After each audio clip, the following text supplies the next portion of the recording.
Hello and welcome our beloved viewers to RTD's News English Edition. As usual, we begin tonight's news with the major and top highlights.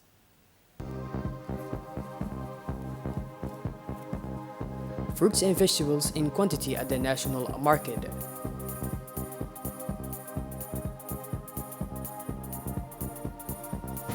And on the international scene, Ketanji Brown Jackson, first black woman in justice to sit on the Supreme Court. Those were our major top highlights. Welcome back to our newsroom, our beloved viewers. The local market supplied households and revealed since yesterday and this morning thanks to the arrival of large quantities of fruits and vegetables. Thanks to the combined efforts of officials including the Ministry of Commerce and the officials of the Union, fruits and vegetables are available to great relief of Djiboutian families who consume in quantity these products during the period of Ramadan since yesterday. Djiboutian families are satisfied with the arrival in two waves of large trucks of fruits and vegetables in quantity from Ethiopia to cover the need of the population of the capital and the interior regions. This morning, the incoming of going of cars and customers at the market of Riyadh near the city, Mecca, was visible, a sign of the frenzy to buy fruits and vegetables whose prices had skyrocketed in the last few days. Families went out to buy fruits and vegetables, and prices returned to normal to the great satisfaction of average households who had feared for their wallets with the prices increase.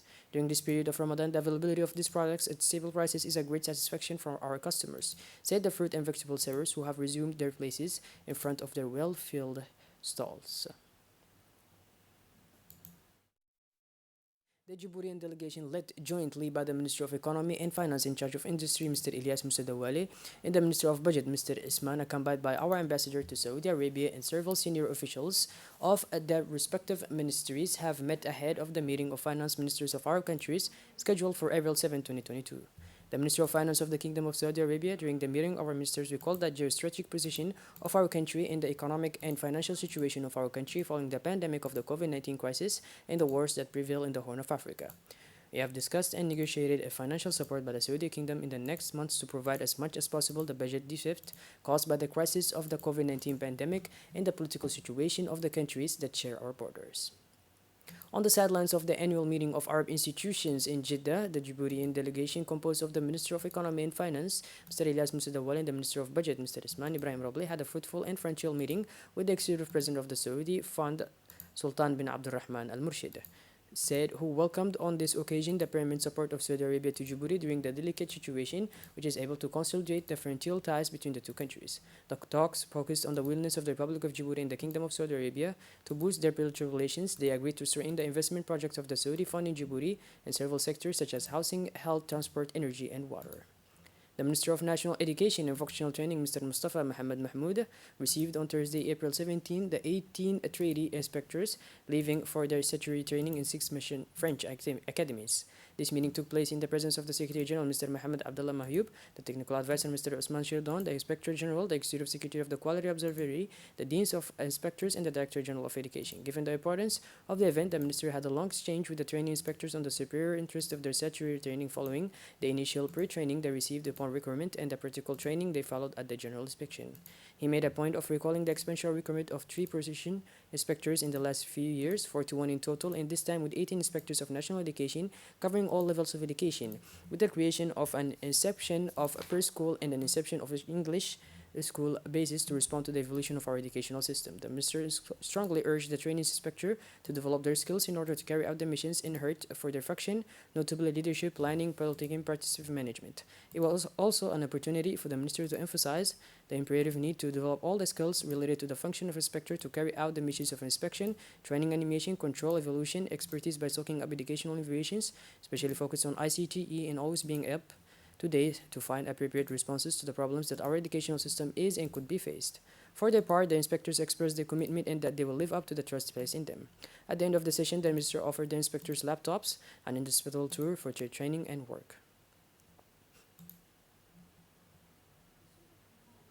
I'm a newly recruited inspector. I have been one of the laureate of this year. I have participated to trainings. One was theoretical and another was practical for 3 months. And this week, we are going to go to France for another training because the stakes are high and we have to be part of the quality of the education. So I'm going to learn particularly the Academy of REN. And inshallah, I hope that we will do our best to improve the quality of the education in Djibouti. Thank you. In his speech, the Minister of National Education and Vocational Training, Mr. Mustafa Mohammed Mahmoud, urged the training inspectors to transfer the experiences they received during the training to the ground and more forward to develop their skills and competence. The International School of Criminal Police Practice, which is also known as EI3PG, closed this Wednesday international courses Criminal Identification Technician and Director of Investigation, which began respectively on February 17 and March 6, 2022. It is during a ceremony reaching colors and chaired by the Deputy Prosecutor General Mr. Ibrahim Hussein Wa'ez that all 26 trainees, 16 for the course DE and 10 for the course ICT, received their plans and their badges of the EI3PG from the hands of officials. Organized in the reception room of the conference center, Lieutenant Colonel Hosh, the event was attended by the Prefect of Arta, the Regional Consul of Arta, the Chief of Staff of the National Gendarmerie, the Charge of Affairs of the Embassy in the Federal Republic of Ethiopia, the Attaché of the Internal Security and Defense of France, Turkish and Ethiopia, the representative of the Director of National Security, the representative of the UNFD, madrasas, and good number of senior officials for the National Gendarmerie. At the end of the trainees and the official posed for the traditional family photo and received gifts after being received in private by Colonel Zakaria Hassan Aden to talk at the length with them and congratulate them for their very good results. The Chief of Staff did not fail to wish a safe return to the respective countries to the trainees from friendly countries. During the ceremony, which started with the reading of some verses of the Holy Quran, the president of the two promotions took the floor to summarize the rich and dense exchanges that their colleagues and them had during the past weeks before thanking the various authorities for having honored the ceremony with their presence despite their professional concerns. The director of the school, Lieutenant Colonel Hussein Mohammed Kayad, also took the floor and briefly outlined the program of the two courses. He emphasized the assiduity and interest that the leaders have shown throughout the courses before urging them to put into practice the good lessons they have learned.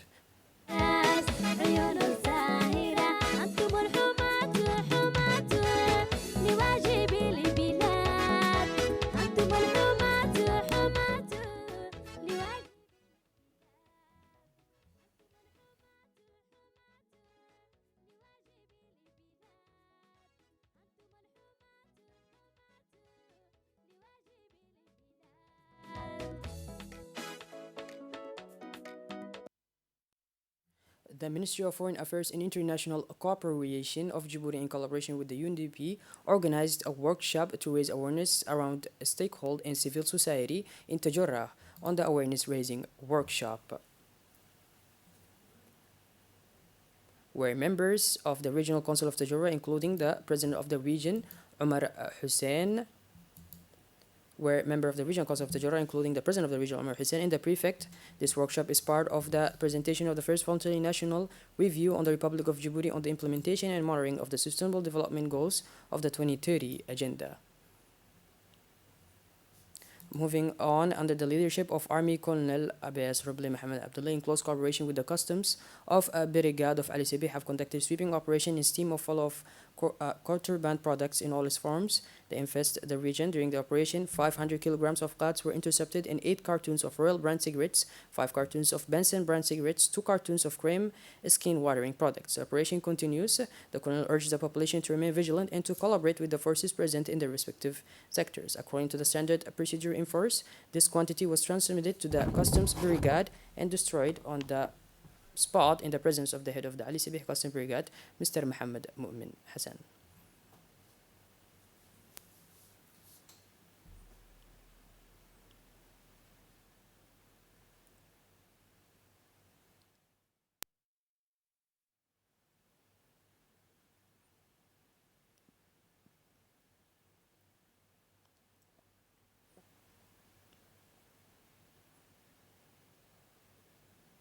Shifting gears towards the international scene now, the U.S. Senate on Thursday confirmed Justice Ketanji Brown Jackson to the Supreme Court, making her the first black justice.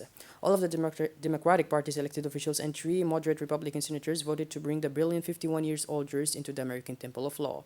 She was chosen in late February by Democratic President Joe Biden, who had promised during her campaign to appoint her first black woman to nation's highest judicial institution, which is 233 years old. As if to underscore the symbolic nature of the appointment, Kamala Harris, the first black woman to become Vice President of the United States, presided over the voting session. U.S. President Joe Biden hailed this day as a historic day for the Americans. Well, by this, our beloved viewers, we conclude this edition. Thank you for being with us, and we wish you a wonderful evening. Take care and thank you once again.